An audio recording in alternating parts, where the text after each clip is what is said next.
সিলেটের আলিয়া মাদ্রাসা মাঠ থেকে জনসভায় যোগ দিতে মৌলভীবাজার যাচ্ছেন বিএনপি চেয়ারম্যান তারেক রহমান। এই মুহূর্তে সিলেটে আছেন সহকর্মী আহমেদ সালেহীন, সরাসরি যাচ্ছে তার কাছে। আগামী 12 ফেব্রুয়ারি ত্রয়োদশ জাতীয় সংসদ নির্বাচনের যে নির্বাচনী প্রচারণা শুরু হচ্ছে আজকে রাত 12টা থেকে, মানে গত রাত 12টা থেকে যে শুরু হচ্ছে প্রচারণা, তার অংশ হিসাবে আজকে বিএনপি চেয়ারম্যান তারেক রহমান সিলেটের পূর্ণভূমি সিলেটের যে আলিয়া মাদ্রাসা মাঠ থেকে তিনি তার জনসভায় আনুষ্ঠানিকভাবে নির্বাচনী প্রচারণা শুরু করেছেন।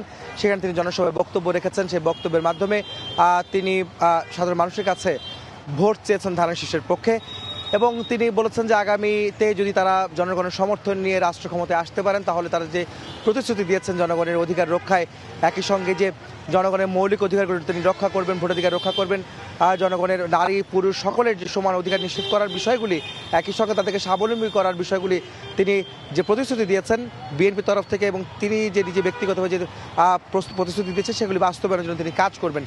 এখন তিনি এই মুহূর্তে তার গাড়ি বহরটি আসলে রয়েছে মৌলভীবাজারের পথে, যেখানে আরেকটি জনসভা রয়েছে, যে জনসভায় নির্বাচনী প্রচারণা চালাবেন তারেক রহমান। সেখান থেকে তিনি যাবেন ব্রাহ্মণবাড়ি, এবং ব্রাহ্মণবাড়ি শেষ করে তিনি যাবেন ভৈরব থেকে নরসিংদী এবং নারায়ণগঞ্জে গিয়ে আরও কয়েকটি জনসভা এবং পথসভা তিনি করবেন। আজকে এই জনসভায় তিনি বক্তব্য রেখেছেন। তিনি বলেছেন যে ধানের শীষের পক্ষে যেমন ভোট চেয়েছেন, তেমনি তিনি বলেছেন যে দেশকে কীভাবে তিনি পরিচালনা করবেন, অর্থাৎ হযরত মুহাম্মদ সাল্লাল্লাহু সাল্লামের যে ন্যায়পরায়ণতা, তার মাধ্যমে তিনি দেশ পরিচালনার একটা ইঙ্গিত তিনি দিয়েছেন, তিনি প্রতিশ্রুতি দিয়েছেন সেভাবে তিনি দেশ পরিচালনা করবেন। এবং তিনি প্রচারণার মাধ্যমেও বেশ কিছু বক্তব্য রেখেছেন। যারা বিএনপিকে নিয়ে ছোট করে কথা বলছেন বা অন্যভাবে মানুষকে ঠকানোর চেষ্টা করছেন, তাদের বিষয়ে তিনি সতর্ক করে কিছু বক্তব্য রাখেন।